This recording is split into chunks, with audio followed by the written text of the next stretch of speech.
Welcome to Goshen Prepping. Thank you for joining us. Crap hits the fan, shortages in food, riots, unrest, all these things could actually make it in a situation where there is simply not a lot of food around, and you may end up having some kind of like apocalyptic zombie apocalypse trying to find food. Where do you find it? Because obviously you want to be able to stockpile what you can. Maybe you used up all your stockpile, or maybe somebody stole it, and you obviously have to survive. Food is essential.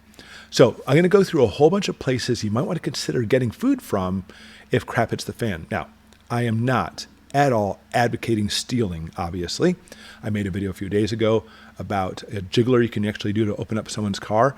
I'm not saying you should break into someone's car, but if crap hits the fan and 90% of the population's dead, you want to be able to keep warm or actually have a car. So use these things obviously legally, and don't, even if it's in crap hits the fan situation, don't steal from somebody. I would never advocate that.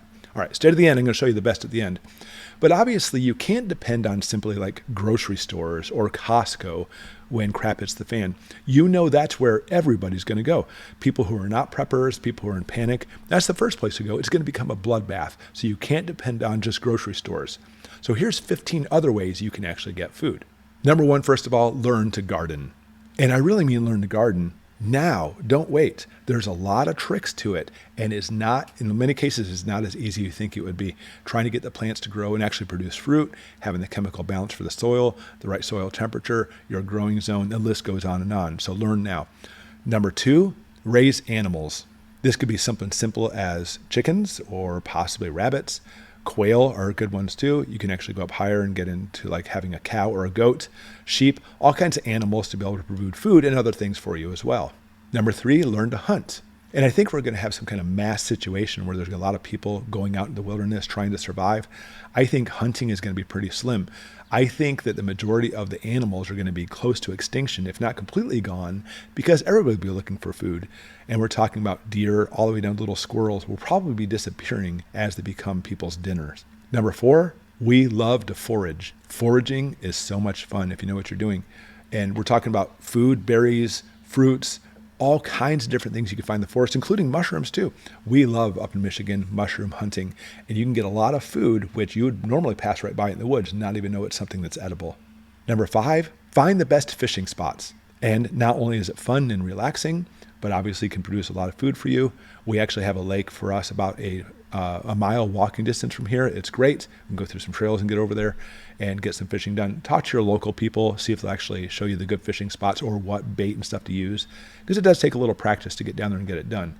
But it can actually produce for you a lot of food, obviously. All right, so those first five things, those are things you can do around your house, legally per se. The rest of these, well, right now would be illegal.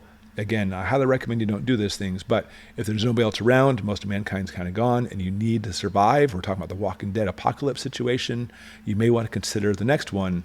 Number six, farms. Maybe the farm has actually produced lots and lots of food, but most of the people and farmers are gone now. Fields can be rich and obviously a lot of food for you. Same thing for number seven, ranches. All kinds of livestock and cattle, possibly you could use, even dairy. And these probably won't last very long because if the farmers and ranchers are gone, well, the cattle and stuff will probably start dying too.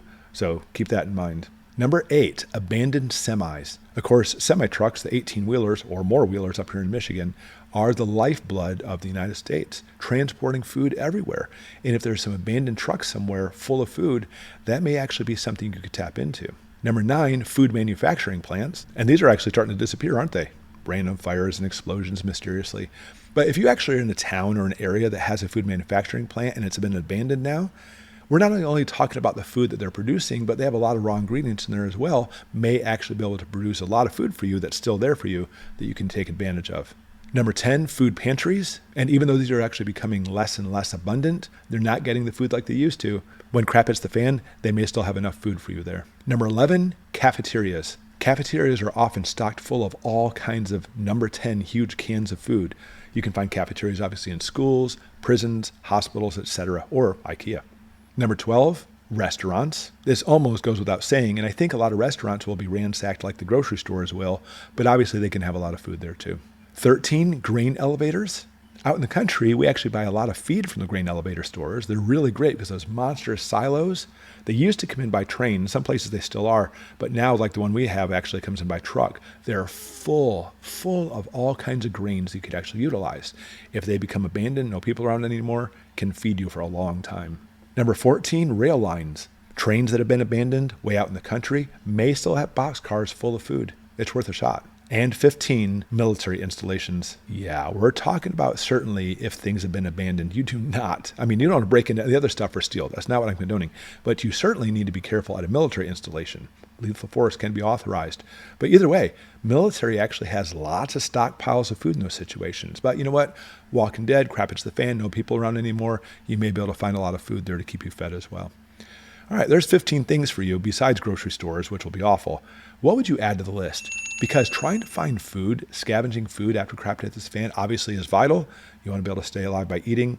So put it in the comments below and let's help each other out. Thanks for watching.